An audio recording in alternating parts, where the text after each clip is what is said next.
PR-ը բաց հասարակությունների երևույթ է, ժողովրդավարական, իրավական պետության ծնունդ է PR-ը, ինչու՞, ոչ ժողովրդավարական, բռնապետական պետություններում PR անելու անհրաժեշտություն չկա,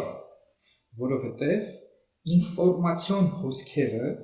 հասարակության հետ աշխատանքը արվում է միակողմանի,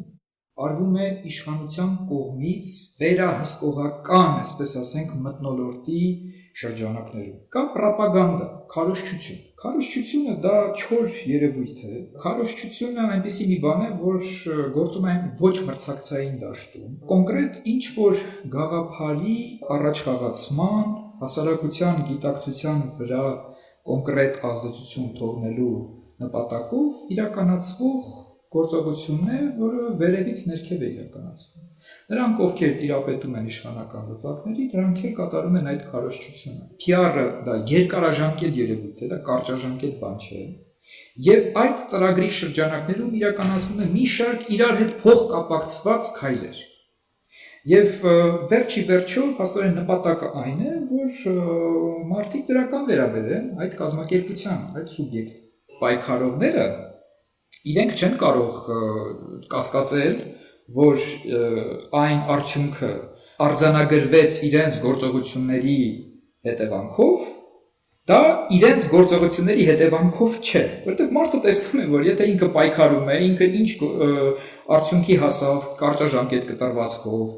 ինչքան ներդրում կատարեց, հա, որքանով էր ինքը անկախ, չէ, ինքն էր որոշում կայացնողը, թե լրիվ ուրիշ մարդ էր որոշում կայացնողը, հասկանում եք։ Եվ այս առումով կարծում եմ, որ խնդիր չպետք է առաջանա։ Կողքից, երբ որ մարդիկ դիտարկում են եւ խորությամբ չեն տեսել, միգուցե այդ մարդկանց մոտ ինչ որ կասկած առաջանում է, կային բուտիկներ։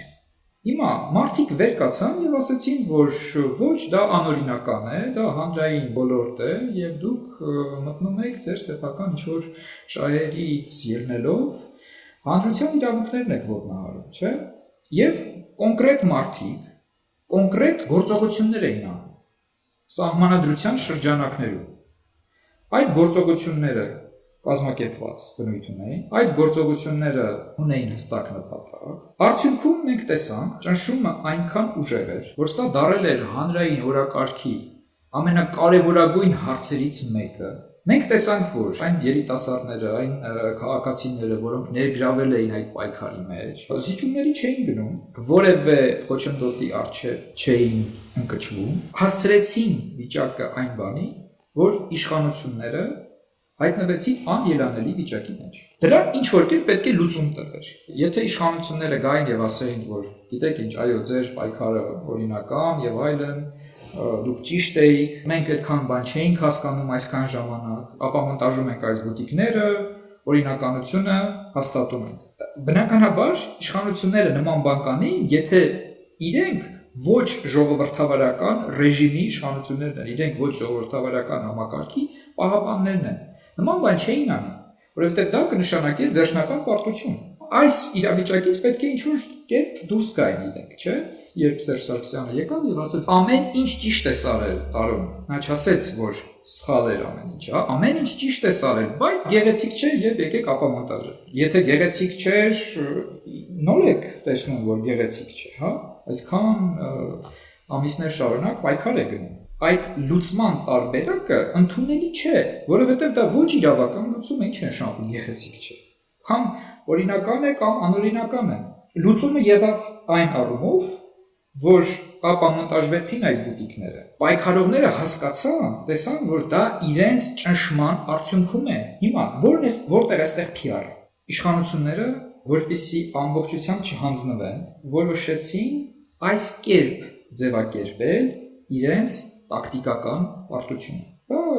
մի փոքրիկ հաղթանակ էր։ Եթե մենք գտնում ենք, որ իշխանությունները օգտագործեցին իրենց PR-ի ամրապնդման համար, ուրեմն մենք ուղղակի աչքաթող ենք անում այն հանգամանքը, որ սա, այսինքն ինչ որ մի ճակատամարտու պարտություն է կրել իշխանությունները։ Ինչ է կարծում, ինչ որ մի փոքր PR անելու համար իշխանությունները կգնան ճակատամարտի մի ինչ-որ ճակատամարտին ուրեմն տանուլ տալու անտրամաբանական է։ Երբ որ ասում են, որ օգտագործեցին իրենց համար, իրենց շահերի համար, չէ՞, իշխանությունները, ես դստեղ հարց եմ տալիս, որևէ մեկը հետազոտություն է արել, ինչ-որ հարցում է արել եւ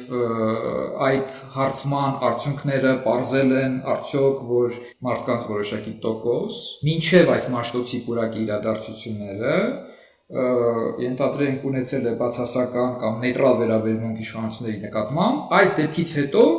դրական վերաբերմունք է ձեռք բերել։ Այդպիսի բան կա, ես նման հետազոտության ծանոթ չեմ, որ որոշակի շրջանակներ կան, որոնք անկախ արդյունքից միևնույն է պիտակավորելու են։ Բնականաբար ասելու են շատերը, որ Սերժ Սարգսյանը ցանկանում էր